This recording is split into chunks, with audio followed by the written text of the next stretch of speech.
একদিকে নিজের ব্যক্তিগত জীবন নিয়ে আলোচনাতে আছেন টেলি অভিনেত্রী শ্রীপর্ণা রায়, অন্যদিকে জলসার আপকামিং ধারাবাহিকে তার প্রধান নায়িকা হবার চর্চা সামনে আসছে।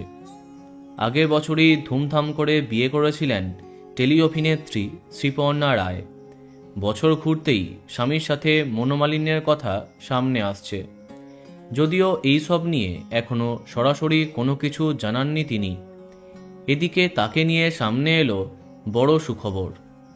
বেশ কদিন ধরেই নতুন আপকামিং ধারাবাহিকে তার নায়িকা হবার খবরটা সামনে আসছিল, অবশেষে তা সত্যি হলো। স্টার জলসায় আসছে নতুন প্রোডাকশনের নতুন গল্প লক্ষ্মী ঝাঁপি। সৌভিক চক্রবর্তী, সৃজিত রায়ের প্রোডাকশনের এই আপকামিং ধারাবাহিকে বসবে তারকাদের চাঁদের হাট।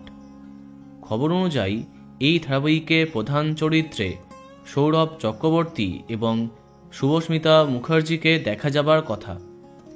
এবার জানা যাচ্ছে লক্ষ্মী ঝাঁপিতে দ্বিতীয় নায়িকা চরিত্রে দেখা যাবে শ্রীপর্ণা রায়কে।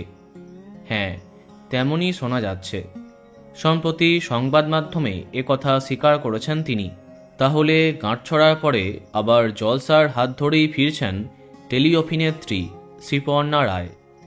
ব্যক্তিগত জীবনের খারাপ চর্চাকে ভুলে নতুন গল্পে নিজেকে মেলে ধরবেন।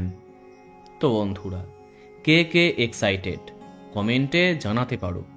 আর এই রকমই আরও অনেক ভিডিও পেতে সাবস্ক্রাইব কারেন্ট বস। ধন্যবাদ।